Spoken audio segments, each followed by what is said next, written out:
Okay, I think we should get started because we don't have a ton of time and we have two amazing companies to talk about. Um, but, please, in the chat, would love to know your name, where you're from, and if you've done any investing in any female-founded companies. Always love to hear stories about amazing visionary entrepreneurs and companies that get funding. Um, my name is Ken Kurtzig. I am the co-founder of CataCap. And I also have the amazing Brook Dougherty and Sophia Yen with me from JustUs Skincare and Pandia Health, who are going to talk about their amazing ventures that they've built and grown and their amazing stories. This session is really designed to showcase these two amazing companies, two amazing female founders and entrepreneurs, and their journey. And it kind of coalesces well with what CataCap does, which is investing into impact-oriented companies, these change makers. So we were thrilled to kind of put this together for female founders. I'm going to just do a 3-minute overview of CataCap and what we do, since many people don't know what we are. And then I'm going to have Brooke and Sophia talk about their ventures and then have some Q&A. If you have any questions at all during this entire session, please put them in the chat. I'll be monitoring the chat. I have some questions, but I'd much rather use your questions. So please put in your questions as things come up, and I'll make sure we get to them. And also, I don't think we're gonna have many slides, except for I'm gonna have just a couple to put framework, and then also I'll share some links and stuff as we go through. So what is CataCap? CataCap is a platform that links philanthropic capital to amazing impact investments. So most people think when I'm a business and I'm fundraising, or you want to invest in a company, you're thinking that you're going to take money from your own, Wells Fargo bank account to invest in some venture. And that's amazing. And that's usually how it's done. There is actually $2.2 trillion with a T sitting in foundations and DAFs and just annual giving when you donate to Greenpeace or Planned Parenthood, whatever. All that money that goes towards those different things can also go towards impact investments. Up until about a year ago, 2 years ago, it was really hard to do that actually. And so that's why we built CataCap, to make it really easy to donate and invest in amazing companies like JustUs Skincare and Pandia Health and many other clean technology companies, regen ag companies, etc. Um, and The way that I'm just at a high level, the way that it works, because most people are familiar with like kind of standard investing where you write a check from Wells Fargo, you invest it. Hopefully the company goes public, and now your $10,000 investment that you made originally is now worth, $2 million, and you get a check back from the company to pay for your new car and your kids' education, etc. With CataCap, you make a donation. So let's say you make a donation of $10,000. You get a tax receipt right then and there for that donation. The investment goes into an amazing company like, let's say, JustUs Skincare. They go huge, they get acquired, and then that $10,000 becomes worth $200,000. It goes back to a CataCap account for you to invest in other amazing impact companies, for you to donate to your favorite charities, etc. So a lot of the benefit really one of the main benefits is it gives entrepreneurs like the ones we're talking to today, kind of the patient capital. You've donated it, you got your tax receipt, and now you can actually invest in companies that are really change makers that need maybe more runway. Maybe solving climate change is not a 100x in 2 years project. Maybe breaking the glass ceiling with more female entrepreneurs is not a 6-month Sandhill Road venture capital expectation of growth and exit. Maybe it is a 5 or 10 year, and you can fund amazing entrepreneurs. So enough about me. I'm not going to go through a demo. I'm going to say we have a group on CataCap, and I think actually we'll put in a poll in a little bit. But if you want to join CataCap for free and just hear about amazing female entrepreneurs, we'll put a link in here, and you can let us know, and we'll add you to the group. So with that said, I'm going to escape out of my screen share. Okay, I think I'm going to start by giving each of the main panelists, so Brooke from JustUs Skincare and Sophia from Pandia Health, some time to talk about what's their, what's their company, why they started, what's the problem they're solving, how do you solve the problem, kind of your success to date, and then one last question is, you're fundraising right now on CataCap, so I would love to know what's your kind of 2-year goal from now, and how is funding going to help you get there? So I think I'll start with Brooke, maybe. And if you want to, I'll give you 5 minutes to kind of crank through and give us your story. Let me know if I rattle on too long.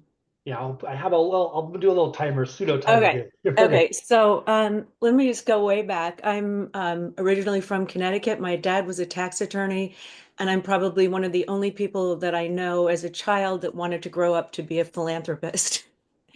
So naturally, I ended up in the nonprofit sector first as a marketer that worked with small to medium-sized nonprofits to create marketing strategies and programs.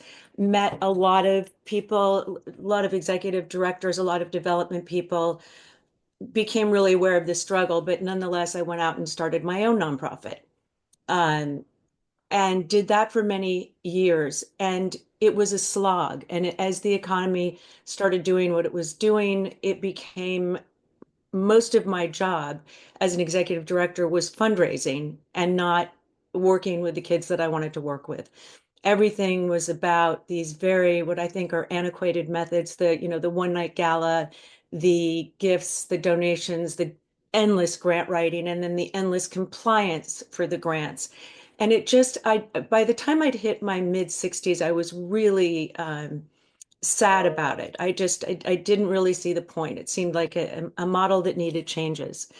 And I'd noticed when I was doing my marketing thing that a lot of the strategies that I created had to do with involving business with the causes, not so much going out and asking rich people for money, but asking businesses, could we do something creative to bring some of your money to these causes? So I decided to take a pivot and I looked at an industry that I thought was really wonderful in a sick kind of way, which is the beauty industry. A lot of big promises, a lot of pre-packages, but not a really good end product. And I thought, that's a business I've always wanted to be in. So when I was 67, I went back to school to learn how to become a skincare formulator. And I started JustUs Skincare because I thought it would be a ton more fun to make money and give it away than to spend most of my time asking for money to try to do good work and just not have time to do it. Um, so at the same time, I met my business partner, Evelyn Sprague, who came from the big beauty agency side and really had seen the dark underpinnings of the beauty world. And we started JustUs Skincare to grow it as a brand with the idea of building this initiative that we have called Small Batch Big Change, and that's something that we're building alongside the business. And so the idea of it is that I I think that passion is great, but it doesn't keep the lights on. So we want to be a model of commerce coming to business, so that, I mean, commerce coming to cause so that cause doesn't have to be constantly chasing crumbs. So what we do is we offer a small, limited edition product that's specific to a cause we believe in.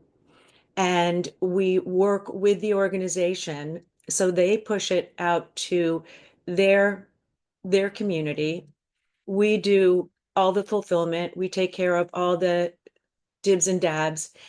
We give them the retail piece of the profits, not the 1%, not the, oh, here's a gift. It's a real revenue stream.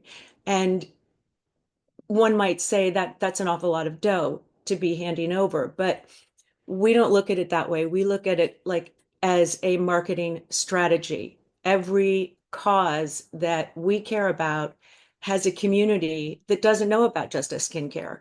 So if we create, like, say, for the Innocence Project, if we create a body cream called Innocence, and they share to everybody that they know. Um, and we give them the profits, the retail profits from those sales. We're now on the skin of all these people we've never met. And so we kind of file that under more of a marketing expense than a sort of community service project. We really want to elevate the giving so that it's really got a huge impact, that it provides ongoing revenue for causes, and it provides ongoing introductions to cause-minded communities. So that's what we're up to. And right now we're busy growing the company and nurturing fledgling relationships in the cancer community, in the domestic violence community, in what Sophia is doing in the sort of postmenopausal community, which is what our skincare serves. We make products specifically for mature women. So that's where we are. Is that enough? Can't hear you, Ken. Sorry, I was muted. Sorry, just I know we're almost out of time, but I'd love to know kind of when you started and your progress to date, revenue and where it stores and customers. We are a totally an e-commerce business. That's one of the ways that these numbers make sense. We don't intend to be a retail model. Um, we're in the in it stage right now. We are just building, raising, and we're in year, I think, 6. So um, we are where you might imagine we would be. Okay, Um, I don't know if that, I don't want to get into like actual dollars and cents, but we're killing it. great, love it. We're Thank doing you. really, really well. And it turns out a lot of people care about what they care about. And if they're going to buy something anyway, why not buy it for a cause that they believe in? Yeah. Love it. Thank you so much. And Yeah. if there's any questions for Brooke, if you could just put them in the chat, I'll make sure after Sophia has a chance to talk about Pandia Health and their amazing journey, we'll kind of open it up to Q&A, and I have some questions, but hopefully the audience has questions. So, Sophia, I'll turn it over to you. And again, would love to know kind of like why you started Pandia, the problem you're solving, how you solved this today, and then kind of your success and traction to date, and also as you're fundraising and thinking about growth, what does your next 2 years look like, and how does funding help you there? So I will turn it over to you. Thank you so much, Ken, for putting this together. And it's always an honor to be with other amazing founders such as Brooke and Evelyn and, people doing good in the world. I co-founded Pandia Health with 5 others. 5 of us were women, one of us a dude, our CTO. I am a physician and I specialize in teenagers, and my passion is preventing unplanned pregnancy. And grew up in the Bay Area, California, went to MIT, went to UCSF Medical School, Children's Oakland, back to UCSF to specialize in teenagers, did an MPH in maternal child health, and then ended up at Stanford, where I was teaching a bunch of physicians and I gave a lecture, why don't women take their birth control? And one of the top reasons was didn't have it in their hand, didn't have time to run to the pharmacy every single month from age 15 to 52. And my friend and I looked at each other and were like, we can solve this. We will just ship women birth control and keep shipping it until they tell us to stop. And then we'll also remind them 2 months before their prescription runs out, go see your provider. 1 month before, please go see your provider. 1 week, please go see your provider. And then we ran ads, free birth control delivery. And 60% of the people that responded did not have a prescription. And I was like, don't you know you need a prescription? And thank goodness I'm a physician and I could write prescriptions. And thus the basis of Pandia Health was born. If you have a prescription and you have insurance, thanks to the Affordable Care Act, no copay, no deductible. You pay us nothing. And we just make sure you never run out of birth control in our watch. If you need a prescription for birth control, then it's only $35 once a year to use our expert physicians with unlimited follow-ups for an entire year with a physician because we didn't want anybody quitting because they had any side effects, etc. And then I hit menopause. And all my friends are like, menopause. And I'm like, yes, I will find the best treatment for me because I need to know. And then I will share it with all of you. And in building our 100% physician team, we picked up two OB-GYNs that have been doing menopause for 20 plus years each. And I was like, you are leading the menopause team. You will train all our doctors to provide amazing menopause care. And if we have any questions, our doctors can consult you. So started this company to make sure that women have excellent care wherever you have internet and a mailbox. It doesn't get easier than that. The problem we're solving, obviously, having to run to the pharmacy, I came up with the phrase hashtag pill anxiety. When you get to that last week of pills, if you don't get to the pharmacy, there is a dire consequence of bleeding when you don't want to bleed, or risk of pregnancy, or having your menopause symptoms, act up again. And for menopause, there's only about 3,000 Menopause Society certified practitioners in all of North America, including Canada. And there is 1 million women each year in the United States entering menopause, not to mention all the women in menopause and after menopause. And that menopause, on average, the perimenopause, menopause symptoms last about 7 years. And that if you get hot flashes, 70% of women will get hot flashes. And what we were taught in medical school 30 years ago, how to treat menopause, is you put your hand on the woman's shoulder and you go, this will pass, aka good luck with that, aka suck it up. Would we do that to a guy who was having sort of issues? No, we would get a drug for him the very next day with a drive-through delivered to the door by, a drone. And so we're here to not gaslight women. We're here to educate about menopause. We're here to educate about birth control, that there are 40 different birth control pills. And just because you tried one pill doesn't mean that all pills suck if you had a negative experience. And I actually came up with Dr. Yen's algorithm of how to pick the best first birth control pill that no other company has, where 93% of our patients at the 10-week follow-up, where we're like, breakthrough bleeding, munchies, any side effects, you want to change, 93% of our patients like, nah, let's go.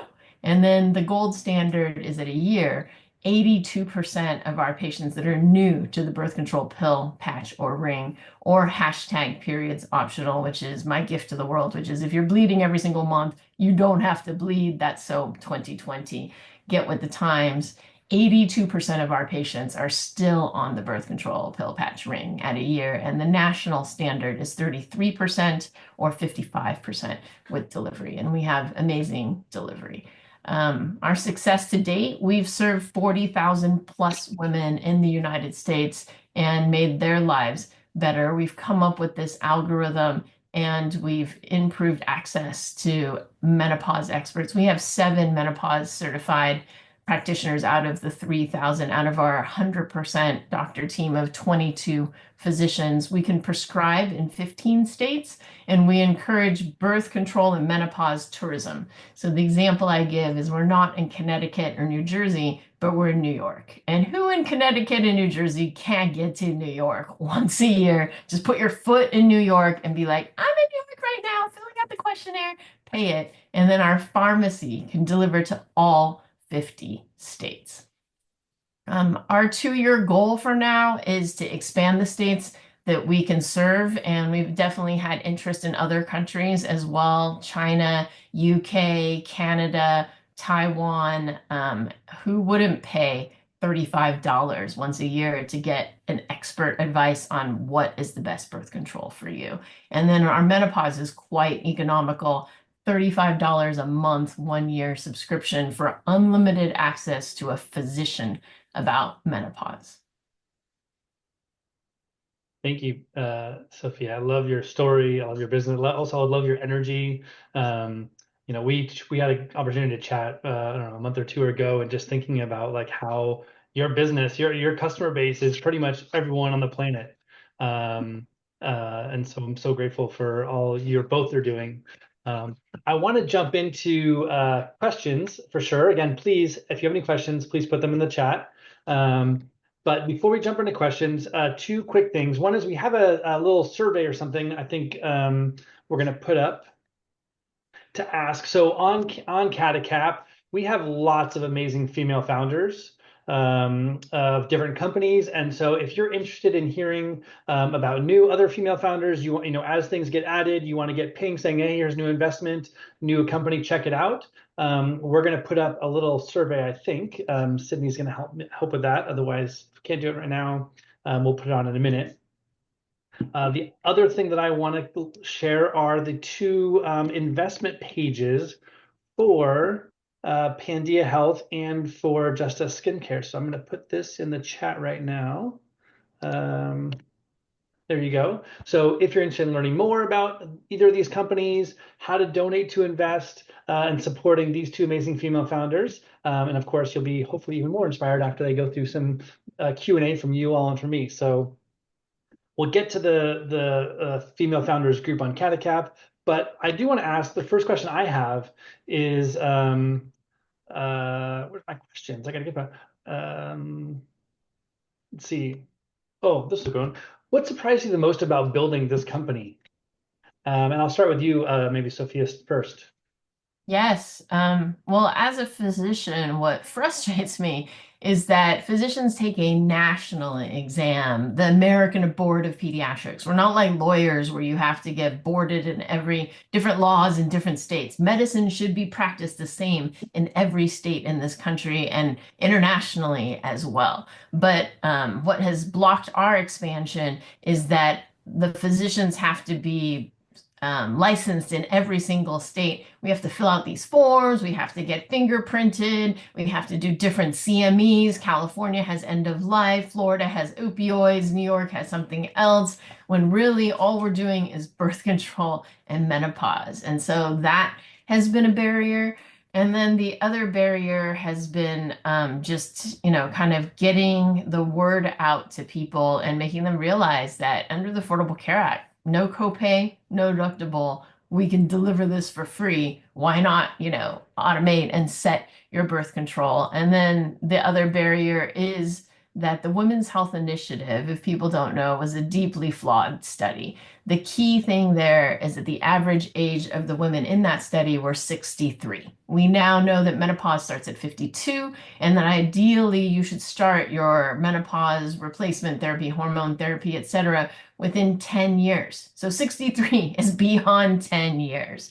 And what happened with that study is there was a group of 30 renowned researchers, etc., and then they stopped the study because they said, oh my goodness, there's an increased risk of breast cancer. However, none of us pulled the paper to look at the data. We just trusted these renowned researchers. And my friend Marty Markery actually pulled the paper.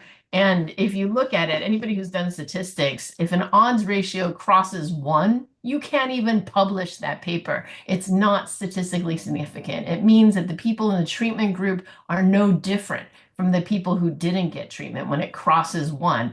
And the confidence interval for the breast cancer risk was 0.83 to 1.92. So it wasn't even close to significant. Close to significant would be like 0.99 and 1.1. But this is 0.83 to 1.92. And because of that, 2 decades of women were deprived of estrogen therapy. Before this study announcement came out, 75% of women were HRT. And now 4 to 10% of women are on HRT. And we know that estrogen affects every cell from your hair down to your toes, but more importantly, dementia, heart attacks, osteoporosis. My mother has osteoporosis and dementia, and had she gotten the medication, I think she would have had a different life. So those are the surprising things I've learned going into this field.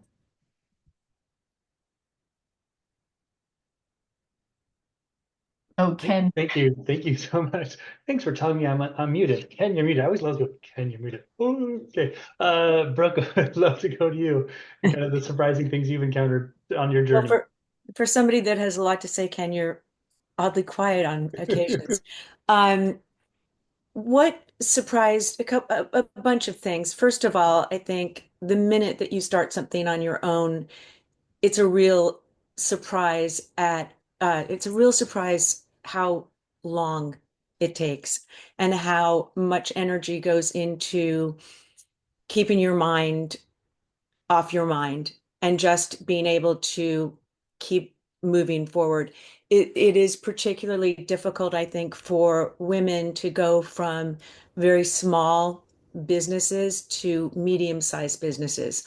It seems everybody's very happy to keep you in sort of your own little cocoon where they can smile and pat you on the head and say, what a cute little business.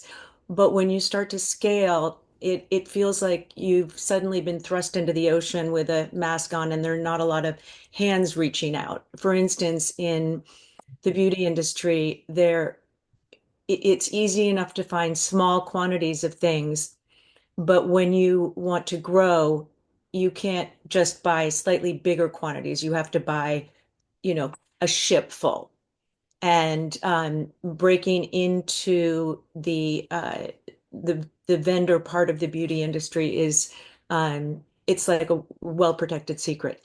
That was surprising. The other thing that really shocked me the most was that for for a gender that has had so much progress from, the 50s and 60s forward, it, it continues to appall me that women don't seem to understand what a ripoff Big Beauty is, how huge the margins can be for a very, very mediocre product. And I have nothing against margins, and I'm a capitalist, and, God bless making money.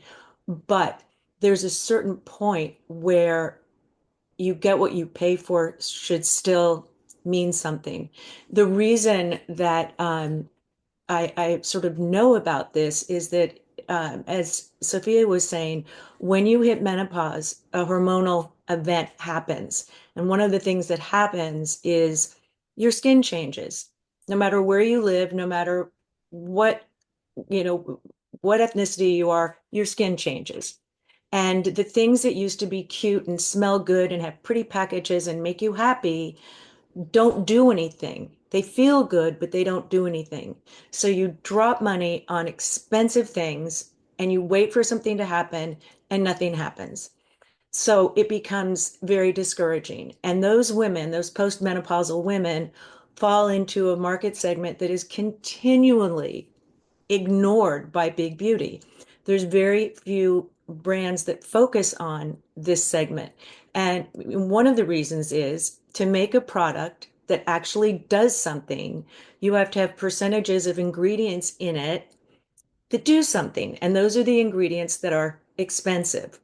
Our feeling is that if we serve the women that are postmenopausal, that are really, really searching for something that does something, they will be devoted to our brand. And even though our margins are less, they're returning to us over and over again is what's going to move us forward. And we've proved that out to be true.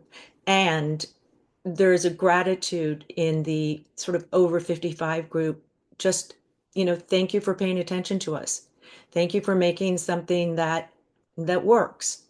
So, what our kind of secret sauce is that we went backwards in time to the shamans and healers from the old days, from South America, Africa, started looking at ingredients that they used, and then started looking at what are the really classically effective modern skin actives and what would happen if you put those healing ingredients together with the lab ingredients and put it on your face for beauty. And guess what?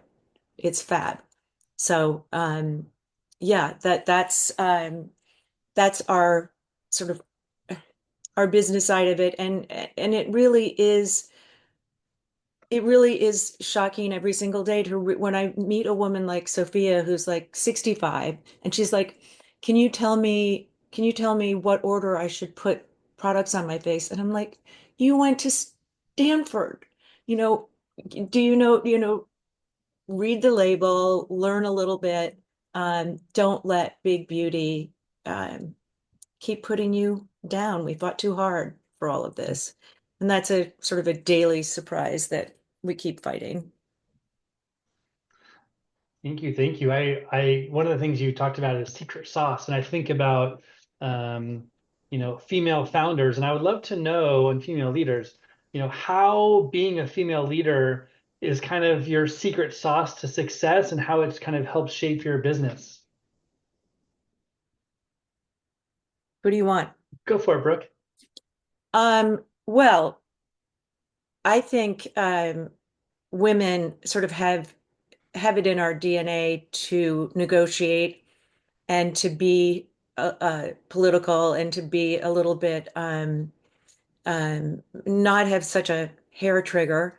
And I think being a woman allows support from other women, which is huge when you get it. Um, I, uh, I I don't know. As a woman, I like working with women. If I want to get something done, I call a woman. Um, I uh, love having a community of women customers that's very strengthening and giving back.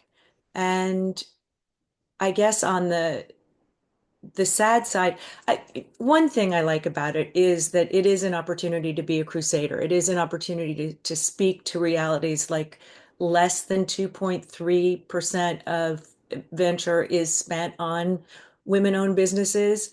I love having the warrior in me engaged, and the activist, and having a whole new set of annoyances to rebel against and to kind of um, march for professionally. So there's that.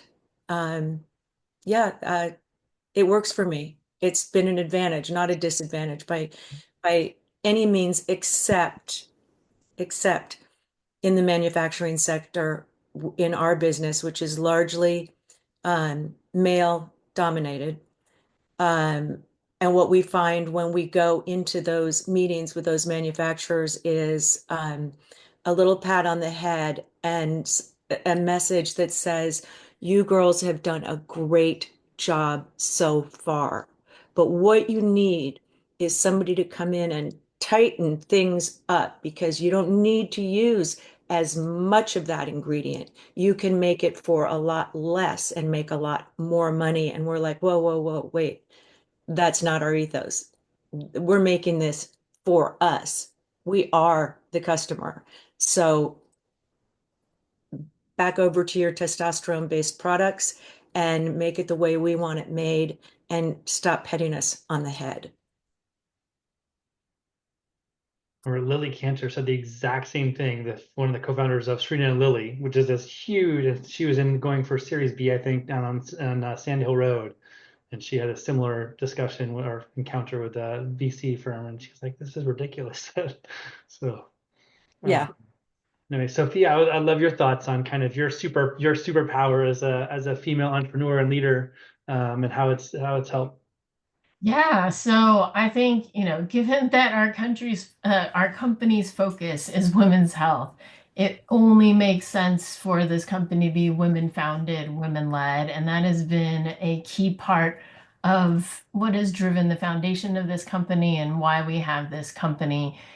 Being a female leader in a women's health company is, I think, critical because you understand the pain point when we make posts on YouTube, women flock to it because it is answered by somebody who's gone through the experience, someone who uses the product. And as you know, has been said by many politicians, I feel your pain. I am one of you, and I have gone through this. And being a mother of two daughters, I'm building this for them. I wouldn't trust my daughter's healthcare in any other company that's out there. There are some other menopause companies, maybe, that I would trust my health to, though we are the only 100% physician team with a bunch of menopause society certified practitioners, and I know the quality of care that we deliver. So I think being female, I know the product, I know the pain, I know the audience, I know where to find them. I'm on the Facebook groups with women suffering from menopause. And then I just also have the extra bonus of being a physician. A lot of providers or investors are like, oh, you're a physician. What do you know about running a company? What do you know about business? And it's like, what does a 21-year-old dude know about running a business? But as a woman, I know what it is to run a household. As a person who's been trained in accounting since fourth grade and been doing my parents' accounting since fourth grade, and then been the treasurer of everything under the sun and my love of spreadsheets and QuickBooks, I know numbers. I know how to make a profit, and I can do business. But I do really think being female for a female serving company is critical. And we've seen many, no offense, man-founded, man-led companies women wash by bringing in a woman CEO. They often will bring in a woman CEO, as we've seen in tech, to clean up the problems. Sheryl Sandberg, Marissa Mayer, et cetera, right? So women are, I think, more collaborative, and women are definitely, I think, the best people to serve women. Yeah, absolutely love it. I don't, I think sometimes I mentioned my mom was a female founder back in the 70s, very successful. And so she was an amazing, successful entrepreneur. And so I was born and raised to know that women are actually better and smarter than men. One of the things that came up, and you kind of mentioned it, Brooke, before about, basically 2.5% of venture capital angel funding goes into women-led companies, which is ridiculous. We have this group on CataCap called Empower Her that focuses on investing in women-led companies. And they said, hey, 2.5% of venture capital goes to women-led companies. That's ridiculous. There's all this philanthropic money that could be supporting women-led ventures. Let's launch a group. Let's make it easy for people to use philanthropic capital, a donation, to invest in women-led companies. It can be mission aligned venture capital or mission aligned funding, and B, it can also be kind of more patient capital, right? And for especially as an entrepreneur, no matter what your gender is, no matter what you're interested in, if you're trying to have a big impact, kind of having patient mission aligned capital is amazing. So I want to go to the next question, but before I do that, we want to do the poll because I figured out how to do the poll. So I'm going to launch it right now. So hopefully you can take a quick second and say, would you like to hear about other female-founded ventures? You can just say yes, no thanks, or not right now. And we'll give everyone a second to put in their answers for the poll. And then we'll go on to my next question, which I'm going to pull up. I would like to go into, and it kind of goes along with the discussion I was just talking about, Brooke. And I'll go to you, Sophia, since we're kind of going back and forth. What has fundraising been like for you in that experience, and successes and challenges?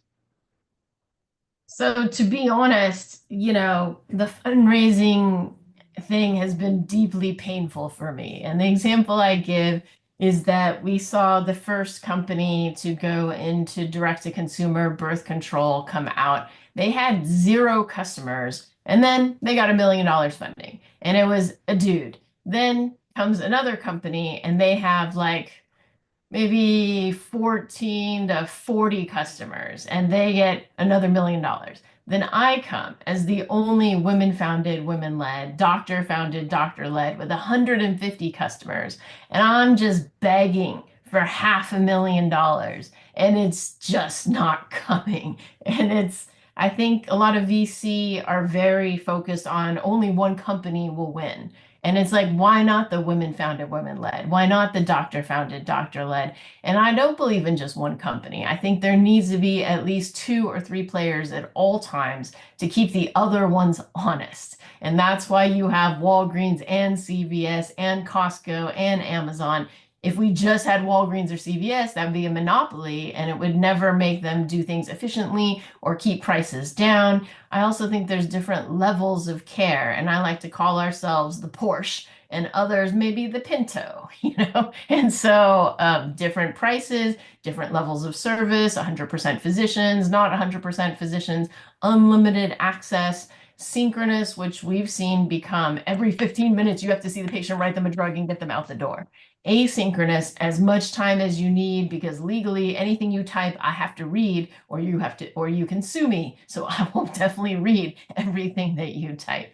So the fundraising experience has been exactly as you alluded to, deeply difficult when they question your qualifications because you're a woman, because you're a doctor, because you're older, because you have children. But I feel that all of those qualities make me a better founder because as a physician, I've pulled an all-nighter every fourth night for 3 years in a row. Has your founders been tested that way? And as a woman, I can multitask and I've run a household and I've run budgets and I've met deadlines. Has the 21-year-old dude in a hoodie and jeans done that? Does he even balance his checkbook? I don't know, And so I've had people come up to me, a African man who's now African American, came originally from Africa, and he's like, hire a white guy to go fundraise for you. And that's just demoralizing. I don't want to have to do that. And I've seen women who are making a profit, crushing it, and they're just having a hard time fundraising, which makes no sense. And they just want to bring someone in. But it was so difficult for me that I was like, I no longer want to be CEO. Let's bring in a CEO, and it'll be her job to be the fundraiser and chief, evangelist, as well as director of marketing, et cetera, in our long-term plan, because I don't want to do this anymore. Yeah, and you brought in Alice, who's amazing, to kind of help lead that charge. So congratulations on that. Brooke, I'd love to turn over to you and your experience with fundraising. Well, I'm a different generation than Sophia. I think one of my biggest challenges is that I was still brought up in that generation where you're not supposed to need money. You're not supposed to talk about money. You're not supposed to say how much something costs. The last thing you're supposed to do is ask somebody for money. Asking somebody for money is hard. It's hard in the nonprofit sector. It's hard in the for-profit sector. Getting over that is a personal challenge. But asking um, asking men for money is fraught with that thing that I referred to earlier of that sort of pat on the head and let me just get in there. And in fact, we're going after the same 500,000 that Sophia is. And we walked away from an opportunity because we knew that the day-to-day presence of this sort of patriarchal dude was going to be way, way more trouble than it would be worth. That we would get where we want, we'll get where we want to go anyway. If no one gives us money, we'll get there. I might be dead by then, but we'll get there. Um, so it's hard. And what's really sad is there's this sort of in the restaurant business myth that women aren't good tippers. And I do think that we give to each other if we can find each other. So when you're small, you can only be heard by the small amount of people that you can actually reach. I mean, my dream is to be funded women, by women angels and women um, givers and our own customers. It would be so much easier to create a cheerleading squad among um, you know, people like me. Nothing against, I mean, Ken, if somebody like you walked into our life who comes from a mother that gave you an example of strength and leadership, that's great. But any person that, assumes that they know how we should run our business is more of a liability than a blessing. So every day it's a slog through the weeds, and it's very, oh, here's the other thing that slays me. When we ask a woman who is a potential donor slash investor, we'll get very, very far in the conversation, a lot of enthusiasm. Really, I can help you. I know so many people. It's going to be great. I just need to run it by my husband. And that's when the man gets on the phone and starts picking away in this sort of subconscious need to show his woman his virility. I don't know what it is, but it's happened at least 5 times where something was on track and then just went south. Um, I don't know if the wife had brought in a male owned company, if it would have had the same conclusion. I'm guessing so. I don't think it's about that. I think it's about that it was her idea and it's his place to be I have all the good ideas about money. Even now, even with younger people. That's what we've seen. I've heard that a I lot with Empower Her, and I know we're actually running over time, but one of the things I have also heard is, a lot of angel investing, early investing, you have certain criteria, like it must have 10x return in like 2 years, and we're gonna diversify, but we're gonna, invest in these rocket ships. And if you're not promoting a rocket ship, or any criteria that may make people think you're not a rocket ship, they're like, oh, this doesn't fit into our little screen of like what we want to invest in. But that's where we love, the idea of philanthropic capital, because it's basically a whole nother bucket of like, hey, I understand, like you want to do angel investing and get 100x return in 2 years to pay for a car, kids' college education, whatever. Like, but if we can use philanthropic capital to like really fuel these amazing ventures, we can use a different lens. We can be more catalytic. We can be more mission aligned and give these entrepreneurs, like the both of you, the patient capital you need. So we Well, are Ken, over time. I just want to say one thing that's so cool about what you're doing. In the past, for somebody like me, the only place to make some noise would be in the nonprofit sector. Mhm. To be allowed to have a for-profit business and to be supported by philanthropic capital is it's it's so mission and it's so innovative and in the enthusiasm, the potential for enthusiasm of support is just it's brilliant and I love what you're doing. It's I wish I'd thought of it. Well, Really, thank really you. great. I hope those meetings you have with those amazing women don't even need to go to their husbands for like discussion. Like, yep, I'm in. We're doing it. We're doing whatever it is. Well, yeah, because once you get to a certain point, a threshold in CataCap, you are able to make these donations that are as handleable as, a trip to Sephora or, and it gives that woman the sense of, yeah, I can support you and I don't need to go to him. Any last comment, Sophia? I know we're over a couple minutes. I did want to, sorry, I focus very much on the negative and I want to focus on the positive. I am so thankful for the allies that have believed in Pandia Health. So, Charles Hudson of Precursor Ventures, Arlen Hamilton of Backstage Capital. We did Backstage Crowd, which was a SPV with all of her angels, and we did a pitch. And I'm so thankful for these investors that are willing to take a risk on women, willing to take a risk on people of color. Again, I don't think it's a risk, and the research has shown that women-led companies, companies that have women at the C-suite, do better than companies that do not, because you have the diversity of ideas and also the kind of group help raising everybody that, we attribute to the women mothering kind of situation that you have with women in charge. So I definitely want to give a shout out to them. And then to other groups that women looking for funding should know about, or just for support and acceleration. Springboard Enterprises is a nonprofit. You give them some funds, they give you some training, you have to qualify, and then they take you through a 6-month program. There's a pitch day at the end. That has been a great group. And then it used to be called SheEO, but now it's called Coralus. And the way I remember it is Cora is heart and then L and us, Coralus.